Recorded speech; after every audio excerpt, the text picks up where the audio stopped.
I have never heard of amyloidosis before it came into my life. My mother was diagnosed with amyloidosis. It took her 7 years to get diagnosed because it's such a rare thing. Doctors did not know about it. Eventually, it took over her whole body, but where she felt it first, I mean, she had it in her hands. I mean, she could hardly write. I mean, she used to write a lot, and by the end, she couldn't even hold a pen. She had polyneuropathy, definitely in her hands and in her feet. She did get misdiagnosed. Some of the things were carpal tunnel, which she had never had, right?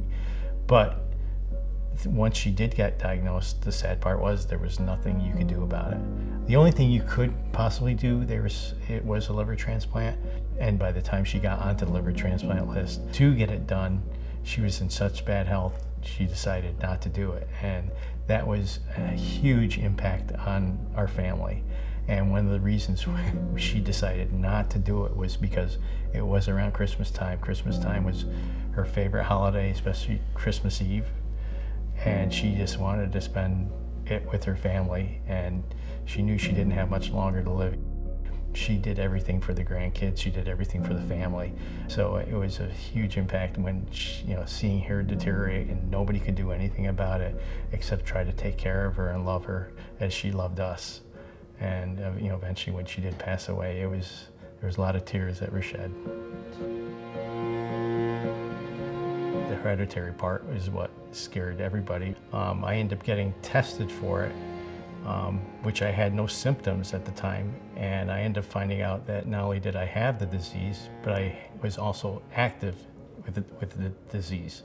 And thinking, how can I have this disease when I feel fine and I have no symptoms about it? So it was a little bit of denial at the time, and it took me a couple of years to figure, to then really start looking into it.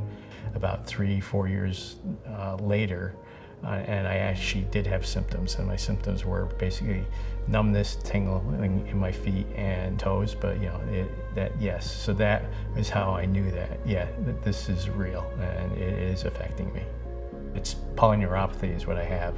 I had noticed that as I exerted myself at different times, I did notice I would slow down a little bit, and talking to the doctors, they're saying, yeah, that's part of what you have, and that will affect you like that. So I'm lucky that I still was diagnosed early, so that we can try to keep that in check. But yeah, it made its way to my heart.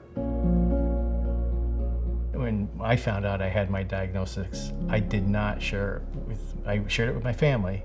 I did not share it with my kids. I didn't want them to worry about it, right? Because there was nothing I could do at the time. They saw what happened to my mother, right? And that's all they could think about, is that was going to happen to their dad. So it was a big impact for me, but I knew that I could look at things coming down the road, and I didn't want them to worry about me at all. So I mean, I wish there was a cure for it right now, right? That would be the ultimate, right? 10 years ago, it wouldn't have been so good. This is the best time to find out. The path is only positive, to find out early.